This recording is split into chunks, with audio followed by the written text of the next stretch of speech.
Bismillahirrahmanirrahim. Assalamualaikum warahmatullahi wabarakatuh. Alhamdulillah Rabbil Alamin. Wa bihi nasta'inu ala umuri dunya wa din. Sallallahu ala nabiyyina Muhammadin wa ala alihi wa sahbihi ajma'in. Amma ba'd. Jamaah sekalian yang kami hormati, setiap penggal dari kehidupan Nabi kita Muhammad sallallahu alaihi wasallam meninggalkan pelajaran yang sangat berharga.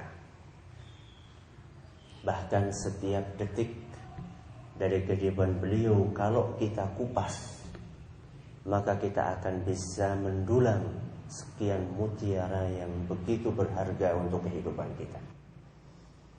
Pada kesempatan yang berbahagia kali ini, kita akan sedikit membaca sepenggal episode dari kehidupan Nabi Sallallahu Alaihi Wasallam di dalam rumahnya, yang dituturkan oleh salah seorang sahabat beliau Sallallahu Alaihi Wasallam yang masih kecil, yang bernama Umar bin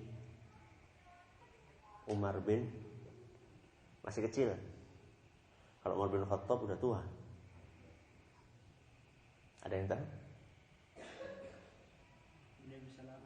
Betul. Umar bin Abi Salamah. Siapa? Umar bin Abi Salamah. Cerita ini disebutkan oleh Imam Bukhari dalam sahihnya. Diceritakan oleh Umar bin Abi Salamah, "Kuntu ghulaman fi hijri Nabi sallallahu alaihi wasallam." Saya, kata Umar bin Abi Salamah, adalah seorang yang sering membantu pekerjaan rumah Nabi SAW. Atau dengan kata lain, beliau pembantu di rumah Nabi SAW. Yang namanya pembantu masih kecil, ya. Yang namanya pembantu kan berarti sering masuk dan keluar rumah, ya enggak? Ya. Sering masuk keluar rumah dan bergaul dengan Nabi SAW sekian tahun. Di antara kejadian yang direkam oleh Umar bin Abi Salamah adalah kejadian ketika beliau makan beserta Nabi SAW. Kata Umar bin Abi Salamah, "Wa kanat yadi tatishu fi sahfah." Kata Umar bin Abi Salamah, ketika sedang makan, mereka memiliki kebiasaan ketika makan itu tidak pakai satu piring sendiri-sendiri, tapi pakai apa? Pakai nampan bareng-bareng, 3 orang, 4 orang, rame-rame makannya. Nah, ketika lagi makan bareng-bareng itu, kata Umar, "Kanat yadi tatishu fi sahfah." Tangan saya itu piknik kemana-mana. Apa artinya piknik kemana-mana? Gak tahu kalau bahasa Lomboknya, kalau bahasa Jawanya itu seleketan. Nggak ada orang Jawa nggak di sini? Banyak. Oh banyak. Nah, orang Jawa paham nggak seleketan? Nggak paham juga. Waduh, pakai bahasa apa ini? Piknik artinya bukan milik dia, diambil gitu loh. Orang makan di nampan itu kan masing-masing sudah ada apanya? Sudah ada lauknya. Lauk dia habis, dia ambil apa? Lauknya orang lain gitu. Wa kanat yadi tatishu fi sahfa. Ketika lagi makan bareng itu, tangan saya kemana-mana. Nah, jadi punya tetangga diambil juga. Tentu ini perbuatan terpuji atau perbuatan yang tercela? Jelas tercela. Kemudian ketika Nabi Shallallahu Alaihi Wasallam melihat apa yang dilakukan oleh Umar bin Abi Salamah tadi, beliau berkata, "Ya gulam." Apa ya gulam? Kalau orang Jawa mengatakan le, itu kalau laki-laki. Kalau perempuan, nduk. Kalau bahasa Indonesia, nak. Ya gulam, nak. Sammillaha. Jangan lupa baca bismillah sebelum makan. Wa kul biyaminika, dan makanlah dengan tangan kananmu. Wa kul mimma yalika, dan makanlah dari makanan yang paling dekat denganmu. Ini sepenggal kisahnya. Kita akan kupas dan kita akan ambil pelajaran dalam waktu yang insya Allah tidak terlalu lama. Kita akan ambil beberapa pelajaran. Yang pertama, Umar bin Abi Salamah melakukan sebuah kekeliruan. Iya apa enggak? Iya. Apakah Nabi menegur? Menegur enggak Nabi? menegur. Pelajaran yang pertama, kesalahan harus diluruskan. Kesalahan harus diluruskan, walaupun yang melakukannya anak kecil. Karena ada sebagian orang di zaman kita ini, ketika yang melakukan kesalahan itu anak kecil, dia mengatakan, wajar, masih kecil. Nanti juga kalau besar, tahu sendiri. Ya enggak? Ada enggak seperti itu? Ada. Kalau Nabi SAW tidak. Itu kesalahan. Itu kekeliruan. Maka langsung ditegur oleh Nabi SAW. Walaupun yang melakukannya adalah anak kecil. Walaupun yang melakukannya anak kecil. Karena Nabi SAW melihat itu sebuah kesalahan, maka ditegur oleh Nabi SAW. Tidak seperti sebagian orang tua di zaman kita ini. Ketika melihat anaknya melakukan kesalahan, dibiarkan saja dengan alasan, nanti kan kalau sudah besar tahu sendiri. Contoh, makan dan minum pakai tangan kiri. Ketika anak makan pakai tangan kiri, dibiarkan aja. Masih kecil, masih umur 1 tahun, 2 tahun, biarin aja. Akhirnya dibiarin aja sampai tua. Masih biasa minum pakai tangan kiri. Pernah nggak ngelihat, maaf, orang yang sudah tua minum pakai tangan kiri? Sering saya ngelihat orang. Maaf, bukan berarti yang tua saja, yang muda juga gitu loh. Kita sering melihat ada orang tua yang minum pakai tangan kiri. Subhanallah, apa sih sulitnya minum pakai tangan kanan? Sulit enggak? Enggak sulit. Kenapa kok sampai tua masih minum pakai tangan kiri? Bisa jadi karena ketika kecilnya dikatakan seperti itu oleh orang tuanya. Akhirnya terbawa sampai tua. Nauzubillah min dzalik. Maka di sini memberikan pelajaran yang sangat berharga kepada kita, bahwa kesalahan itu harus ditegur. Tidak boleh dibiarkan. Bahkan ada sebagian orang tua, maaf, yang justru bukan hanya membiarkan kesalahan, bahkan menyuruh anaknya untuk melakukan kesalahan. Contoh nyata. Masih ada di antara anak-anak kecil yang maaf terbiasa untuk buang air kecil sembarangan. Iya enggak? Pipis sembarangan. Iya enggak? Iya. Banyak di antara anak kecil yang masih terbiasa pipis sembarangan, tidak pipis di kamar mandi. Kadang-kadang itu faktornya karena orang tuanya yang justru tidak memperhatikan. Bahkan kadang-kadang orang tuanya memotivasi si anak untuk melakukan itu. Pak, pipis. Ya udah, itu di depan itu kan ada tanaman, sekalian aja buat apa? Buat nyiram tanaman. Bukan hanya buat nyiram, buat pupuk, itu kan katanya ada ureanya. Bagaimana orang tua? Bukannya menegur sebuah kesalahan, bahkan menyuruh anaknya untuk melakukan kesalahan. Ini keliru. Termasuk ketika kesalahan itu adalah dilakukan oleh orang-orang terdekat kita, anak kita, istri kita. Istri kita melakukan kesalahan, kita harus tegur. Ya ayyuhalladzina amanu qu anfusakum. Terus, wa ahlikum nara. Wahai orang-orang yang beriman, peliharalah diri kalian dan keluarga kalian dari api neraka. Sebuah kemungkaran dilakukan oleh istri kita, kita biarkan, kita akan bertanggung jawab nanti di hadapan Allah Subhanahu wa taala. Istri kita misalnya belum berjilbab, atau istri kita misalnya sholatnya masih apa? Masih bolong-bolong, bukan cuma bolong-bolong, tapi sholatnya bolong-bolong. Kalau bolong-bolong, bolongnya cuma berapa kali? 2 kali. Ini bolongnya saking banyak, akhirnya sholatnya bolong. Banyak sekali bolongnya. Bagaimana kita membiarkan istri kita seperti itu? Apa nanti pertanggungjawaban kita di sisi Allah Subhanahu wa taala? Ala wa inna kullukum ala kullukum ra'in wa kullukum mas'ulun an ra'iyatihi. Masing-masing dari kalian adalah penanggung jawab dan pemimpin, dan kalian akan ditanya di sisi Allah Subhanahu wa taala tentang tanggung jawab yang Allah berikan kepada kalian. Kita akan ditanya nanti di hari akhirat. Anak kita sudah sholatkah? Istri kita sudah berjilbabkah? Perilaku anak kita, tutur katanya sudah baikkah? Itu semuanya akan dipertanggungjawabkan di sisi Allah Subhanahu wa taala. Maka persiapkan dari detik ini jawaban yang akan kita sampaikan kepada Allah nanti di hari kiamat. Ini yang pertama pelajarannya. Pelajaran yang pertama adalah kesalahan harus ditegur, walaupun yang melakukan adalah anak kecil. Pelajaran yang kedua, Nabi SAW menegur, caranya enak gak? Enak gak negurnya? Enak. Mulai dari perkataan awalnya saja, ya gulam. Apa artinya tadi? Nak.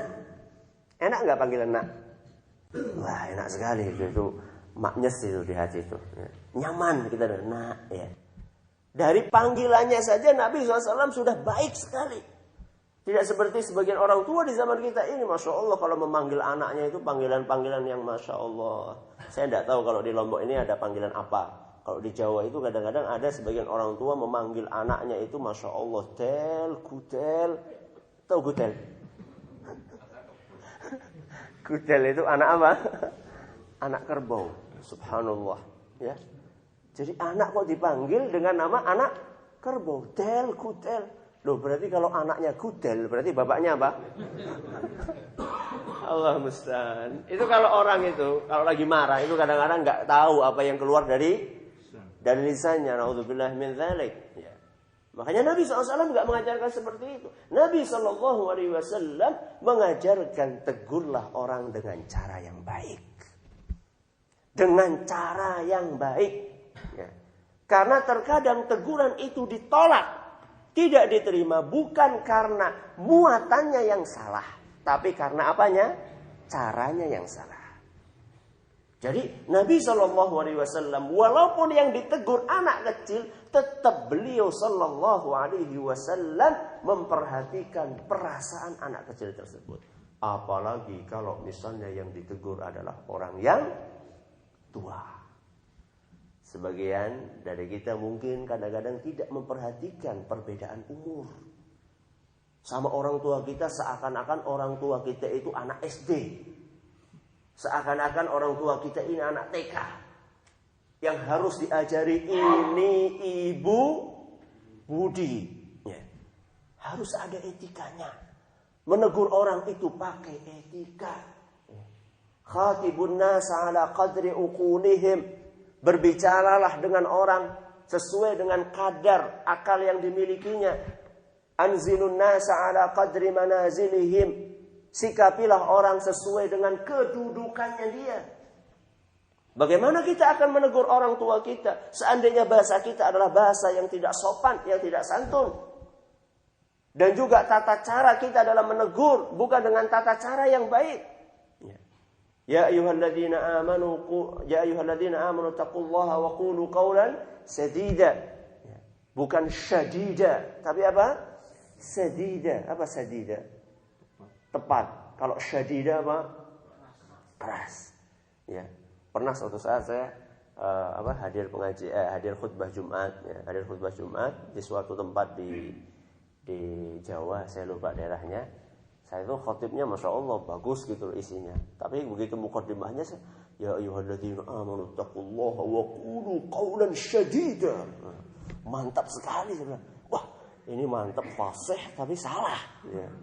Akhirnya setelah pertemuan saya temui, Mas ini nun sewu. Mohon maaf ini Pak, ini tadi bagus sekali isi khutbahnya, tapi mohon maaf tadi itu ada keliru, tapi kelirunya cukup fatal ini. Itu bisa merubah apa? Berubah makna itu kalau dalam istilah ahli tajwid itu lahannya lahan apa? Lahan jeli. Ya. Jadi kekeliruan yang bisa merubah apa? Makna. Allah memerintahkan kita untuk mengucapkan perkataan yang tepat, malah dirubah menjadi perkataan yang kasar, yang keras. Ya. Bukan berarti kita tidak boleh bersikap keras, tidak. Ya. Suatu saat Nabi SAW juga bersifat apa? Melakukan tindak yang tegas dan keras. Pada posisinya. Kalau memang dibutuhkan dan sesuai dengan aturan tidak masalah. Tapi janganlah itu menjadi sesuatu yang dominan di dalam kehidupan kita. Karena Nabi kita SAW yang dominan di dalam kesehariannya adalah sikap lemah lembut. Makanya Nabi SAW mengatakan innallaha rafiqun. Sesungguhnya Allah Subhanahu wa taala itu maha lembut. Yuhibbur rifqa fil amri kullihi. Beliau SAW mencintai kelembutan di dalam setiap sesuatu. Jadi Nabi SAW itu suka sikap lemah lembut. Marifku fi syai'in illa zana. Yang namanya sikap lemah lembut itu, kalau ada dalam sesuatu pasti akan menghiasi sesuatu tersebut. Wa ma nuzi'a min syai'in illa syana. Manakala sikap lemah lembut itu dicabut dari sesuatu, maka sesuatu itu akan terlihat jelek. Tapi sikap lemah lembut Nabi SAW itu bukan berarti membiarkan kemungkaran. Makanya tadi pelajaran yang pertama apa? Melihat kesalahan harus diperbaiki. Tapi jangan sampai lupa caranya juga harus dengan cara yang baik. Ini pelajaran yang kedua. Pelajaran yang ketiga, kesalahannya anak kecil tadi apa? Tangannya kemana-mana. Ya, tangannya kemana-mana ketika makan. Nabi nasihatnya tadi ada berapa tadi nasihatnya? Ada berapa nasihatnya? Ada 3. Yang pertama, Samillah, ucapkan Bismillah. Yang kedua, makanlah dengan tangan kanan. Yang ketiga, makanlah yang terdekat. Berarti Nabi SAW mengurutkan 3 nasihat. Inti kesalahannya di nasihat yang keberapa? Ketiga. Kenapa? Apa? Keliling-keliling. Gimana maksudnya keliling-keliling? Berarti kayak gini. Enggak, maksudnya kenapa? Ini kan inti kesalahannya kan di nasihat yang ketiga. Kenapa mesti Nabi SAW memulai dari nasihat yang pertama, baca bismillah jangan lupa, kemudian makan pakai tangan kanan, baru kemudian inti permasalahan. Kenapa Nabi seperti ini? Apa? Sebagai pembuka. Yang ketiga adalah mempersiapkan kondisi psikologis orang yang dinasihati. Mempersiapkan kondisi apa? Psikologis. Jadi Nabi SAW memperhatikan kondisi psikologis orang. Perasaannya. Saya tadi bawa buku di lupa saya enggak saya bawa ke sini di mobil. Ada buku judulnya Faqrul Masyair. Faqrul Masyair itulah miskin perasaan. Ada sebagian orang di zaman kita ini miskin apa? Perasaan, bukan miskin harta, miskin perasaan. Tidak punya perasaan sama orang lain. Ya. Nah, Nabi SAW memperhatikan kondisi tersebut. Jadi ketika Nabi SAW akan menegur, beliau tidak langsung to the point. Nah, langsung tembak, dus, tidak. Tapi Nabi SAW memperhatikan kondisi psikologis si anak kecil. Subhanallah. Bagaimana dengan anak besar? Nah, anak kecil yang diperhatikan, apalagi anak besar, orang yang sudah tua. Jadi Nabi kita SAW luar biasa dalam memperhatikan hal tersebut. Saya pernah menulis sebuah makalah judulnya berdakwah dengan akhlak mulia. Berdakwah dengan akhlak mulia. Ada beberapa poin, ada sekitar 6 poin. Salah satu poinnya adalah memperhatikan kondisi psikologis orang yang didakwahi. Saya bawakan saat itu kisahnya seorang pemuda yang datang kepada Nabi SAW minta izin untuk berzina. Minta izin untuk berzina, bayangkan. Ya Rasulullah, izin li bizina. Wahai Rasul, saya minta izin. Ada apa? Mau berzina wahai Rasul. Kira-kira gimana kalau misalnya ada orang datang di pintu itu, kemudian tahu-tahu seperti itu, kira-kira jenengan gimana? Hah? Ya, pukul ya, hantam aja. Dan itulah yang terjadi pada para sahabat Nabi. SAW tidak dipukuli sama para sahabat, tapi para sahabat mengatakan, mah, diam kamu. Jadi para sahabat, orang lagi ngaji kok tahu-tahu ada, tidak nyambung kan, ujuk-ujuk kayak gitu. Tahu-tahu minta izin berzina kan tidak salah sekali, nggak kepikir. Kita kan kalau di masjid kan mikirnya apa? Yang baik-baik, nggak mikir dunia kalau di masjid.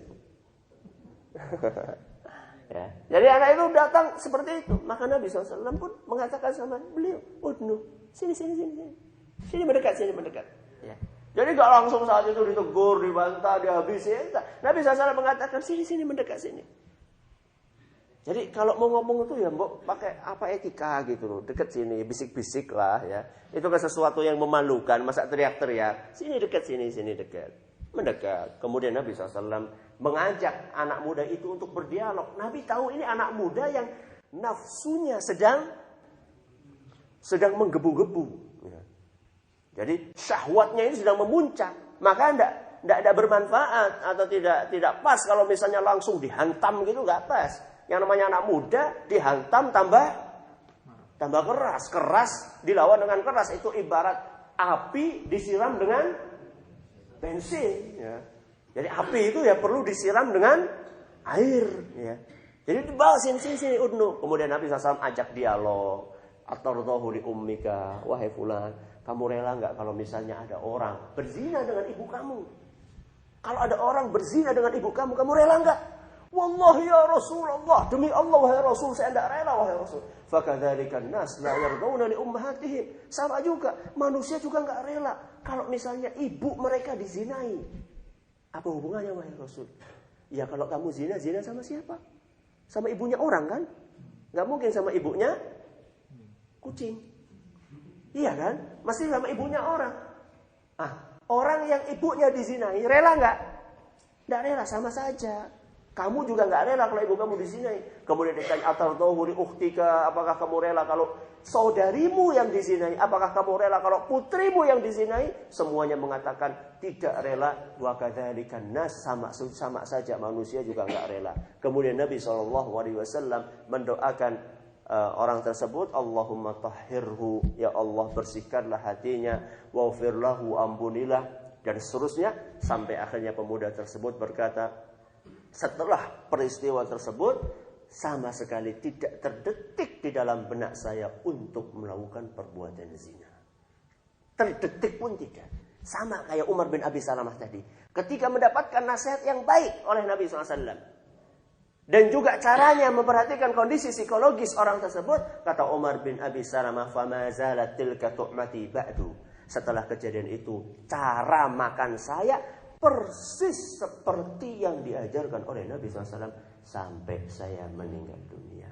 Berapa pelajaran tadi? 3 pelajaran. Yang pertama, kesalahan harus ditegur, walaupun yang melakukan anak kecil. Yang kedua, caranya harus dengan cara yang baik. Yang ketiga, memperhatikan kondisi psikologis orang yang dinasihati. Semoga yang singkat ini bermanfaat. Terima kasih atas perhatiannya. Mohon maaf atas segala kekurangannya. Subhanakallahumma bihamdika asyhadu an la ilaha illa anta astaghfiruka wa atubu ilaik. Assalamualaikum warahmatullahi wabarakatuh.